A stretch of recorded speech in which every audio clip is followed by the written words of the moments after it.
Hey guys, I'm back with chapter 9, the last chapter in Junie B. Jones Smells Something Fishy. This chapter is called My Proudest Honor. Pet Day in room 9 was very exciting. There were cages with furry animals and bowls with fish. Plus, also, there was a snake, and a hermit crab, and a rooster. That rooster is mine, said that meanie Jim I hate. He will peck your head off if I tell him to. He will peck it right to a nub. I made a sick face, because a nub does not sound pleasant. Just then, Lucille skipped over to me. Look, Junie B, look at my darling riding outfit. See my darling riding hat and my darling riding pants? And look, Junie B, here is a picture of my darling pony. And look at my darling riding books. They are genuine rawhide cowhide. I smiled very admiring. You are a beaut, Lucille, I said. Grace pulled on my arm. Junie B, come see Slicky. He's my goldfish, remember?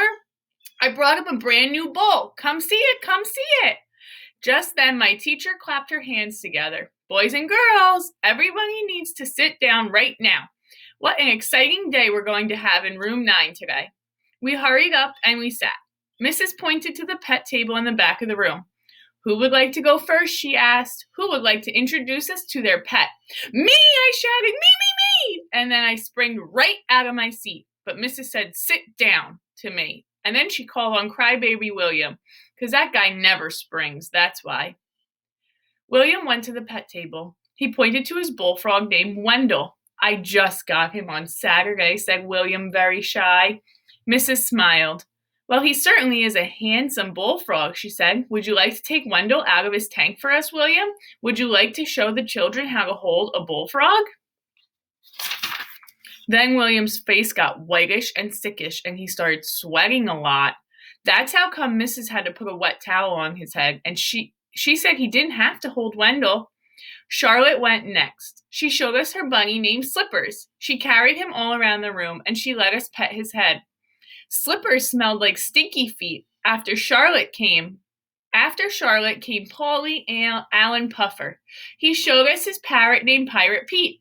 Only too bad for Pirate Pete, because he kept on saying a bad word, and he wouldn't even stop. So Mrs. had to send Pirate Pete to the office. Oops. So there is William with his towel on his head because he got a little nervous to hold his own pet. And there's Pirate Pete, who was saying bad curse words.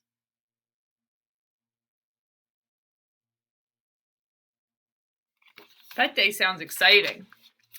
After that, lots of children showed pictures of their dogs and cats. Plus, Jamal Hall showed us his lizard named Gizzard. And a boy named Ham showed us his hamster named Elvis. Finally, I raised my hand real calm. It's so nice to see you being so polite, Junie B. Would you like to go next?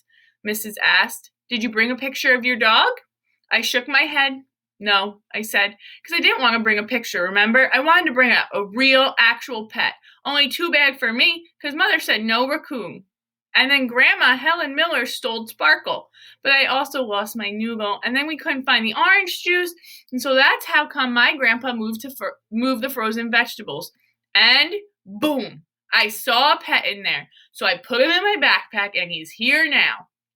After that, I quick unzipped my zipper pocket, and I held up my pet for everyone to see. Fish Stick, I said, real delighted. I named him Fish Stick because he's a fish stick, of course. I have one stop and jot so far because Junie B's pet that she brought is a frozen fish stick from her freezer.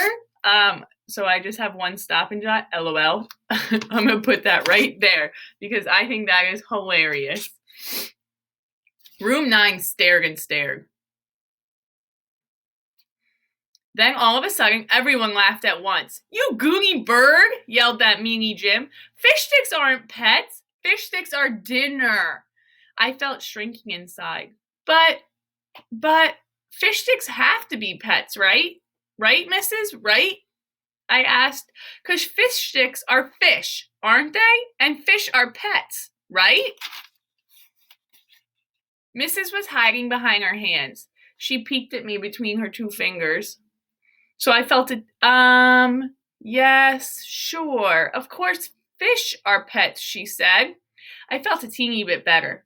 So then fish sticks can be pets too, right? I said. Mrs. hided a little while longer. Then finally she took a big breath. And she got up from her desk. Well, let's see. Maybe we should see what the dictionary has to say about this, she said.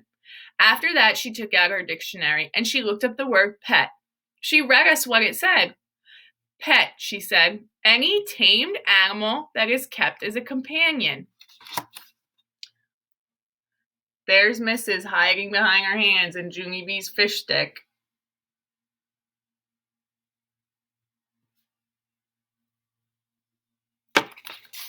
Okay, she said, now that we have the definition, let's see if fish sticks fits the bill.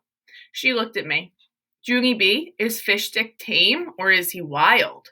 Tame, I said. Fish stick is very, very tame. He won't even peck your head into a nub. Okay, good, said Mrs.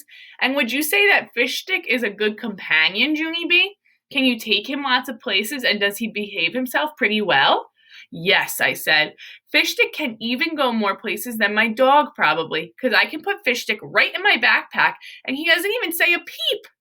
Mrs. smiled really happy. Then she walked to my table and she shaked my hand. Well then, congratulations, she said. According to the dictionary, fish stick is definitely a pet. After that, she took fish stick out of my hand and she carried him to the pet table. And guess what? She put him right next to Slicky. Grace, hey Grace, now our fishes can be friends just like us, I said, really delighted. Just then, I heard a croaking noise, and it came from Wendell the bullfrog, I think. Then Wendell croaked even louder.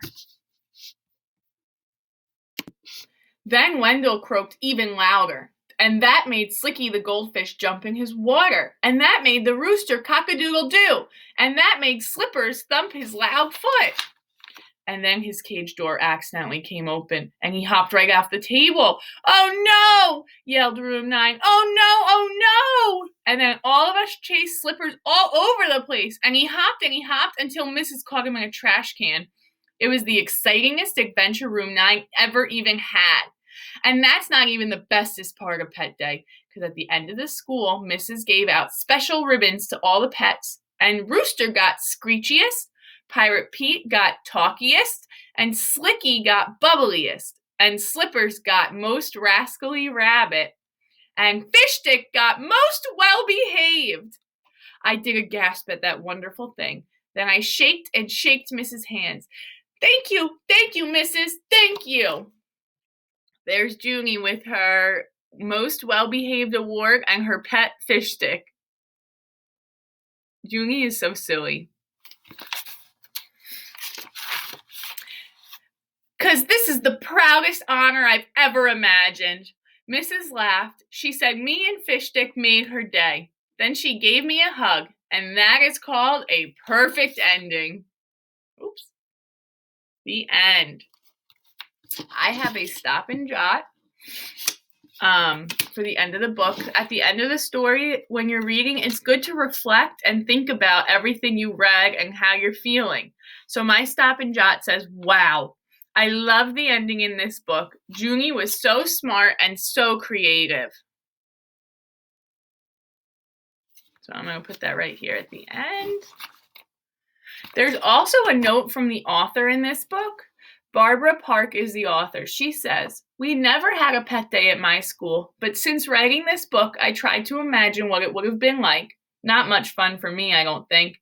I had a big grouch of a cat named Pudgy. Picking Pudgy up was a bold move that only the bravest member of my family, my mother, would even attempt. On the nights Pudgy decided to sleep on my bed, I would carefully crawl under the covers and pray she let me sleep there too. Pudgy was pure cat through and through, independent, proud, and aloof. Pudgy is the reason I now have a dog. That sounds like my cat, Ellie. All right, I'll be back on Monday with a new Read Aloud, boys and girls. I hope you enjoyed Junie B. Jones' Smell Something Fishy.